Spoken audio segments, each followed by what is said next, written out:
اللہ الرحمن الرحیم۔ قرآن مجید میں اللہ تعالیٰ کا ارشاد ہے، یا ایھا الرسل کلوا من الطیبات واعملوا صالحا۔ اے رسولو، پاکیزہ کھاؤ اور نیک عمل کرو۔ نیک عمل کا تعلق حلال اور پاکیزہ طیب رزق سے ہے۔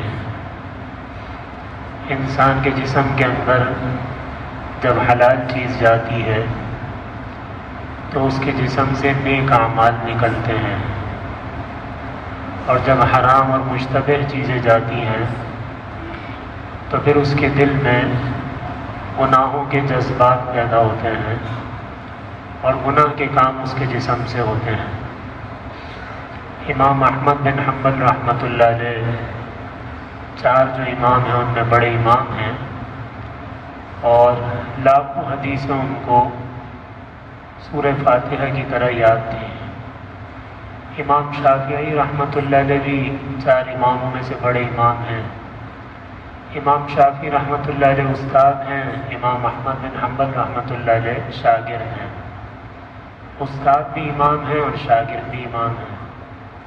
تو امام شافعی رحمۃ اللہ علیہ مصر میں رہائش پذیر تھے، اور یہ مغربی علاقوں کی طرف امام احمد بن حنبل رحمۃ اللہ علیہ رہتے تھے۔ تو خط لکھا کہ آپ سے ملاقات کو جی چاہتا ہے کہ ایک مرتبہ اپنی زندگی میں آپ کو دیکھ لوں۔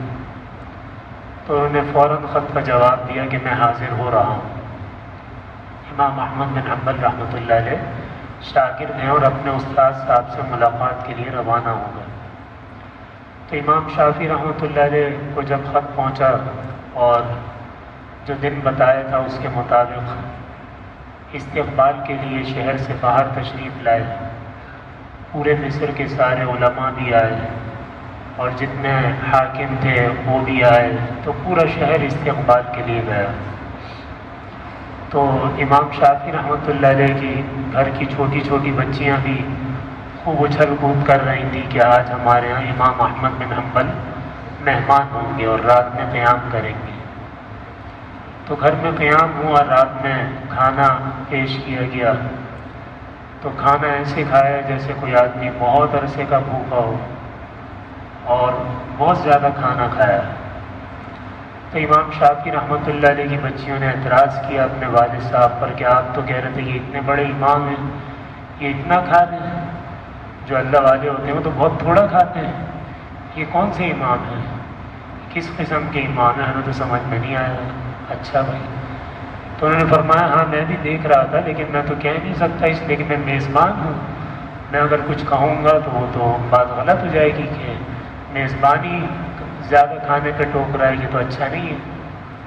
خیر عشاء کی نماز کے لیے تشریف لے گئے، تو بچیوں نے ان کا بستر وغیرہ بچھایا اور لوٹے میں پانی بھر کے رکھا کہ تہجد میں اٹھیں گے تو سہولت ہو جائے گی۔ تو صبح جب فجر کی نماز کے لیے تشریف لے گئے تو بچیاں آئیں تو دیکھا پانی تو لوٹے میں اسی طرح رکھا ہوا ہے۔ اب تو بچیوں کا پارا اور ہائی ہو گیا کہ یہ کیسے امام ہے کہ تہجد کی نماز بھی نہیں پڑھی۔ تو جب فجر کی نماز پڑھ کے امام شافعی رحمۃ اللہ علیہ آئے تو ان پر برس گئی کہ یہ آپ کون سے امام وقت کو لے کر آئے ہیں؟ چلو کھانا کھانا زیادہ پھر بھی کچھ گزارا تھا، لیکن تہجد ہی نہیں پڑھی انہوں نے۔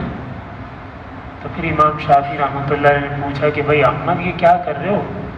پہلے تو تم ایسے نہیں تھے، اتنی تبدیلی تمہارے اندر کیسے آ گئی؟ اتنا کھایا اتنا کھایا اتنا کھایا، کبھی کسی کو اتنا کھاتے ہوئے نہیں دیکھا، تہجد بھی چھوڑ دی۔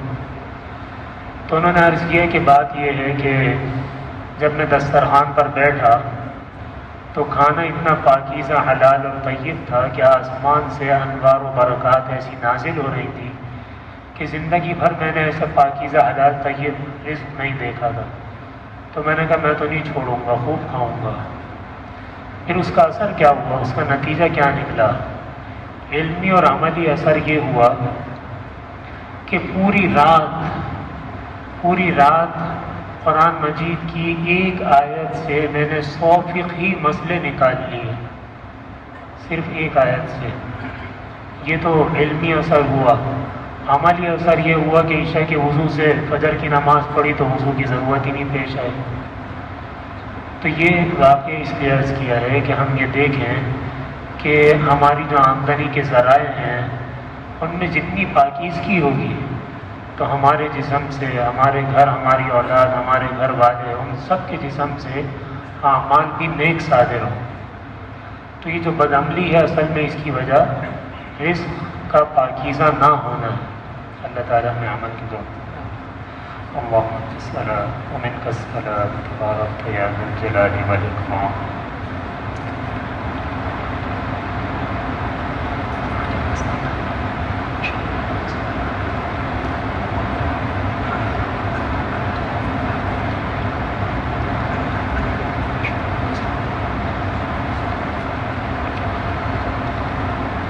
صلی اللہ علیہ النبی الکریم وعلی آلہ وصحبہ وامتہ اجمعین برحمتک یا ارحم الراحمین۔